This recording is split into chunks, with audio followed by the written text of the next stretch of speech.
And I'd also like to say thank you for this lovely gift. I don't know about anybody else's, but mine seems to be ticking.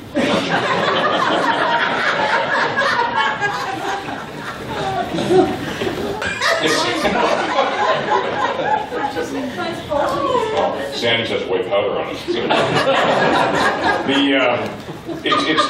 It's nice like this when you actually can step back and look at what's been achieved. Dale's summed up a lot of it. I think back to my experience over the last 11 years. When I was first elected, the ward was much larger. It took in Byron, Lambeth, Westmount, Rosecliff, and so the experiences and the nature of the assistance that was required ran the gamut. And it really is like a job like no other, as has been stated. Very enjoyable. I can remember when Councillor Monteith, no, I guess the time you were a controller, when you left us the first time, you made mention of the fact that the highest calling, the most enjoyable part of this job is to help people and help them get through their problems and their situations, and that is absolutely correct, Russ. You hit it right on the head. You know, we think back, at least in my case, to 2003, we were coming right into the 2004 budget, and I can recall in that particular year, I think we were looking at something in the neighborhood of a 10% property tax hike. And this was part of what had been happening, and basically from 2010, we were the better part of 50% in terms of a property tax hike for the citizens of London, and clearly that wasn't sustainable. This last term of council really achieved a lot. It was done responsibly, it was done fairly, in terms of keeping our average rate to a 1, 1, 1, and 1. And I think that was quite the achievement. I think the people of London really do appreciate the fact that the brakes were put on those types of escalating hikes, especially coming off the heels of the worst recession since the Great Depression and the economic situation that we found ourselves here in London, the aftermath of which is still hanging on with us. But in addition to that, this last term of council achieved so much more, and as Dale was mentioning, look at these great connections that we're now developing onto the NAFTA superhighway, which runs right through our city. The new interchange at Wonderland Road, the much better interchange at Veterans Memorial Parkway, the extension of the VMP down to Wilbur. So there has been a lot. We've taken great strides at making it more business friendly to deal with the City of London, which of course is so important to help spreading out the tax base. We need business to come here so the tax base can be spread out. And that's been happening. That was the great achievement, the great card that Hazel McCallion always had in Mississauga, was that you could spread that load out when business was finding its way into a city. So that and so much more, we have so much to be proud of.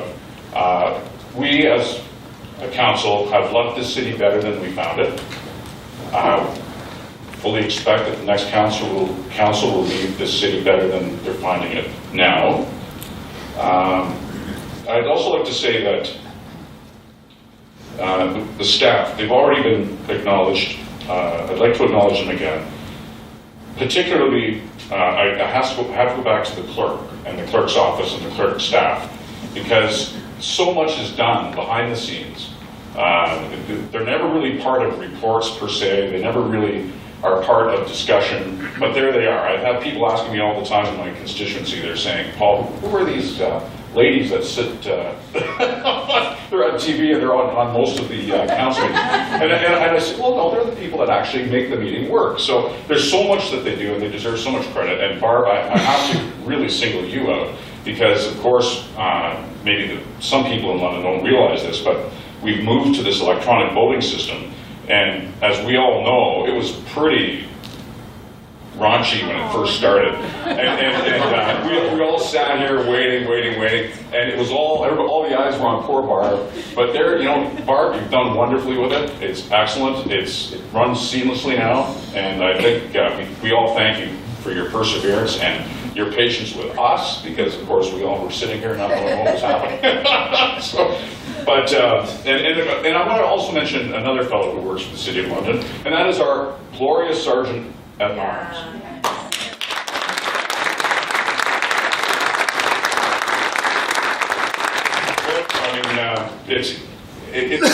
It's always nice to know that there's a sense of humor around this place. And Cliff and I have had this running gag about the fact that he looks like Captain Kangaroo. And when I first said that to him, I thought, oh, maybe I overstretched my bound here. Maybe I'll be getting some kind of lawsuit or something. No. Cliff came forward with a photo of him standing next to Captain Kangaroo. And yes, they almost look identical. You can see them side by side. So, Cliff, thank you for that, and thanks for the humor. There's a lot of humor around this place, and there are times when it's desperately needed. And it's the little things that you take away after you leave that I think. I think of the glare that comes off of Bud Colville's head, and Russ's, and to a certain extent Matt's. You know, I think of the cackling laugh that comes off of Sandy White and Nancy Branscombe. I mean, these laughs are, you can't imitate these laughs. So there's lots of interesting things. I mean, Councillor Usher, I mean, you know something's wrong when he doesn't say sensational. So it's all these little things. All these little things. We look at our solicitor, Mr. Barber. I mean, we know something's wrong when he isn't tussling his hair. I mean, it's all of these things that we'll take away with us, and the fond memories for years to come. And lastly, I'd like to thank, well, first I've got to re-thank the people of Ward 7 when I first was elected, and Ward 10, for giving me the opportunity for 3 elections, 11 years. I also want to thank my family. It always seemed that on the evening of our anniversary, for my wife and I, that we had a public participation meeting, and the fact that we're still married is a miracle in my eyes. It's theirs. So a great big thanks, and I think I'll just sum up by saying London's best days are definitely before us. So thank you.